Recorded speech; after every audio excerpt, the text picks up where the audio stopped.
Rodrigues. I'm a teacher at the Porto School of Tourism and Hospitality, and we have prepared for you these video sessions on the topic of sustainability. So this first session is on sustainability in tourism planning. As a starting point, we are going to see what we mean by sustainability in this context. And we are going to use the Brundtland Report, Our Common Future, from 1987 as a reference. So in this report, sustainability is defined as meeting the needs of the present without compromising the ability of future generations to meet their own needs. It is also commonly said and commonly agreed that sustainability has three dimensions or three pillars that are environmental, economic, social, or sometimes called social-cultural. So now that we have this common understanding what we mean by sustainability, let's see how it relates to tourism. We know that as more regions and countries develop their tourism industry, that tourism produces significant impacts on natural resources, consumption patterns, pollution, and social systems. So we recognize that there's a need for sustainable, responsible planning and management for the tourism sector to survive as a whole. So sustainable tourism, in this case, refers to sustainable practices in and by the tourism industry. So it is an aspiration to acknowledge all impacts of tourism, both positive and negative, and it aims to minimize the negative ones and maximize the positive ones. So sustainable tourism is defined by the United Nations World Tourism Organization as tourism that takes full account of its current and future economic, social, and environmental impacts, addressing the needs of visitors, the industry, the environment, and the host communities.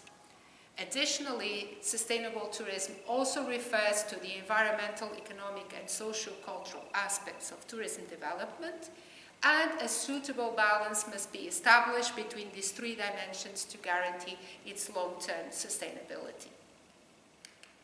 So remember, sustainable tourism does not refer to a specific type of tourism. It is rather an aspiration for the impacts of all forms of tourism to be sustainable for generations to come. Sustainable tourism guidelines and management practices are applicable to all forms of tourism in all types of destination, including mass tourism and the various niche tourism segments.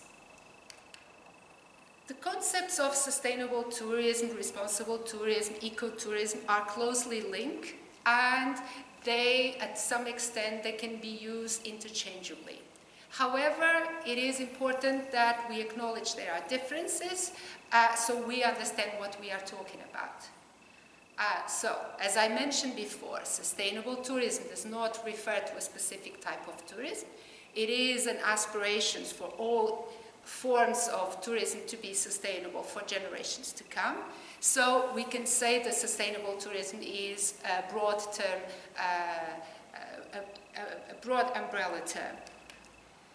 On the other hand, responsible tourism puts more emphasis on the responsibility of the tourism industry or the tourism business. Ecotourism, on its side, is a niche segment of tourism that is usually done in natural areas. Still related to this, and you probably have heard of these terms, is community tourism. So this type of tourism occurs when local community has control of their tourism industry. And also the concept of soft or slow tourism. This type of tourism prioritizes local experience, longer stays, respects for local culture, and avoids tourism hotspots. Now, talking about the advantages of sustainable tourism, we can identify a few. So one of the first is that sustainable tourism supports local people. So when tourists make conscious decisions to turn to sustainable tourism companies, and when governments take steps to help companies too, they are all contributing to the well-being of local people. Sustainable tourism can provide jobs for a local area, funding for local projects, and can stimulate the local economy.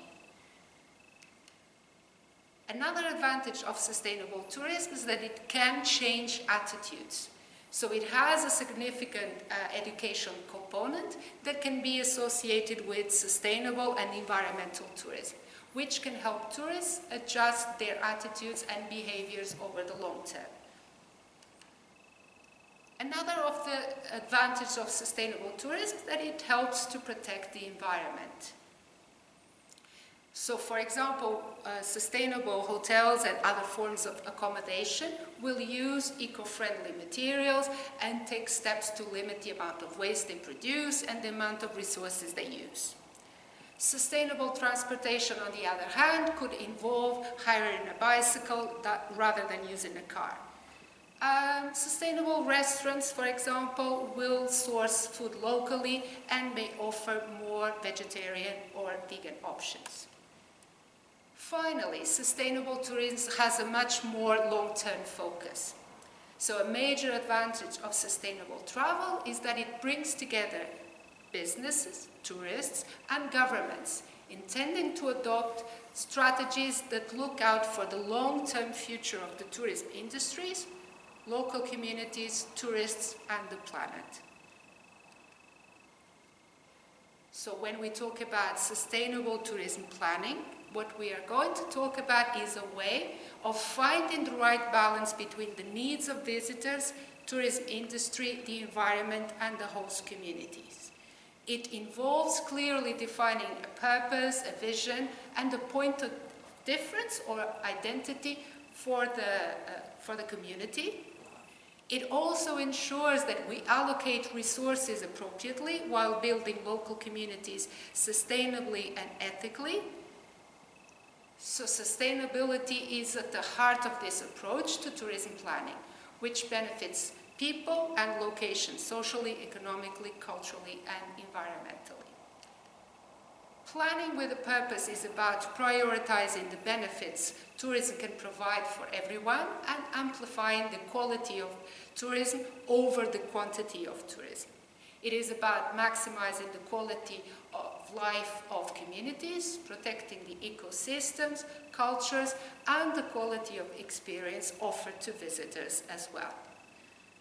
By prioritizing sustainable tourism, governments, travel companies, airlines, hotels, restaurants, and travelers can help to ensure tourism is still possible in the years to come. When steps are taken to benefit locals and minimize the harm caused by tourism, it becomes a force for good in the world. So how do we plan with purpose for tourism? There are a few tips that I'm going to present to you. First of all, articulate a strong, united vision amongst community, government, the industry. Identify the benefits all want to see.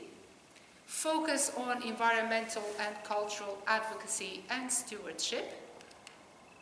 Connect with local communities through purposely engagement to capture their aspirations and further build the destination value proposition. Use evidence to support decision-making. Seek out new product and experience opportunities. Create new opportunities for investment and business development. Collaborate with new partners. Monitor and evaluate the environmental, social, cultural, and economic benefits of tourism, and consider risks and prepare for managing crisis and change. To conclude, a long-term sustainability management systems helps public and private entities to achieve continuous improvement by holistically addressing issues of social, cultural, and economic equality, human rights, environmental health and safety, innovation, transparency, and crisis management, among other aspects. I hope this session has been helpful, and I see you in the next one.